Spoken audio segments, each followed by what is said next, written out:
Good morning. It's 4:30, I think. Yep, 4:30.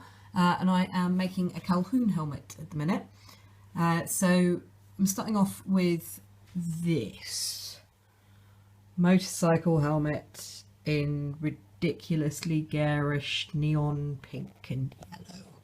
This is never going to take the place of the OddTogs bowler hat, but you know, let's give it a go. So I've taken off all of the like little bits of gadge that are attached to the helmet, and the visor as well is now gone. I've also been able to take out some of the padding, like this piece, and it's basically polystyrene that came out in mostly one piece. This doesn't need to like survive any crashes or do anything except like look accurate. So I've kept some of the padding pieces in it. Let's turn the thing inside out. So all this padding might actually be useful to make it fit later, but so the next stage on this is going to be taking out the straps on the inside, and then where it gets slightly experimental, because I've never ever had to do anything like this before, I'm gonna basically try and cut a section out of the entire helmet, possibly both ways, straight down here, trying to avoid all the metal and trying to get it on the highest point of the helmet, to make it smaller while still retaining most of the shape, because I can't really pour anything on the inside because this chunk isn't gonna come out, and then I'd lose all the shaping as well. So and if I put this on, hang on a second. So as you can see, the helmet itself, the shape is actually quite nice, but this is a little bit high, so I'm gonna have to figure out how to make that a little bit smaller.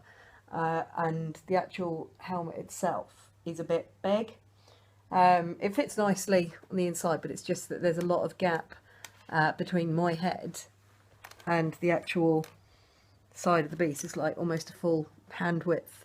So I'm going to try and take some of that excess. This may go horribly wrong, but you know, I've never done anything like this before, so we'll see what happens.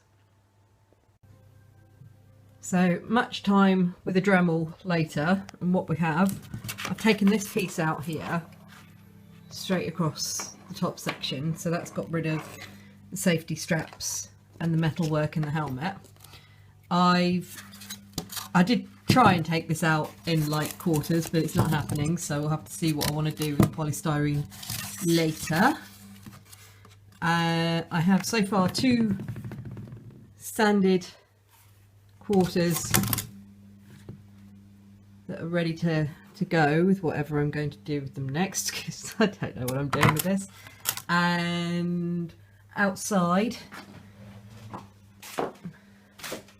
looking a bit sad, a bit sorry for itself, is the rest of the helmet, which was in, I've got one more cut to do on that, and then that's done too. But as is always the way, my Dremel has run out of power, so I'm having to wait to charge it up.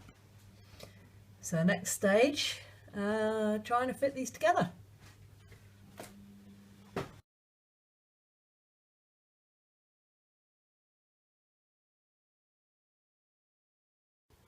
So this is where we're at with it now. I taped it all together and tried it on, and it was still quite big.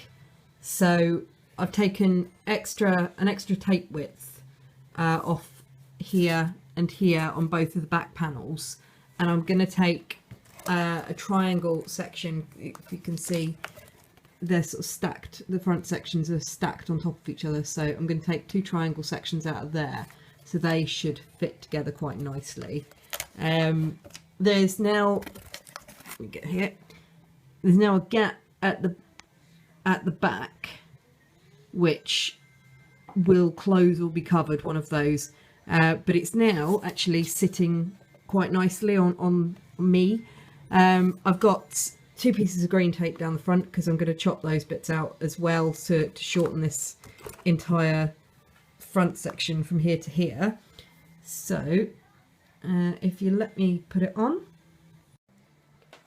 and as you can see, it's from the front, it's sitting much neater on the head, and once this bit is chopped out, it will sit quite close to the face as well.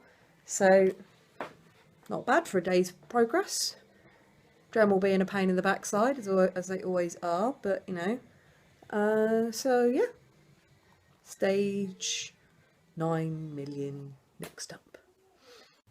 So here we have the finished base ready for putting together and fiberglassing now. There's still a raised edge on top, and there's still like quite a wide split at the back, but I can cover this and fill it, so that's not a problem. There's loads of decoration detail to go on the top, as well as a huge crest over the top. This piece I'm really pleased about because that's a much shorter profile, which is really good. Just give me a minute and I'll put this on. So now it's on from the front, you can see from the side, it's looking much better. You can still see some of the hair. It doesn't have padding in the top yet, so it's not sitting completely right. But yeah,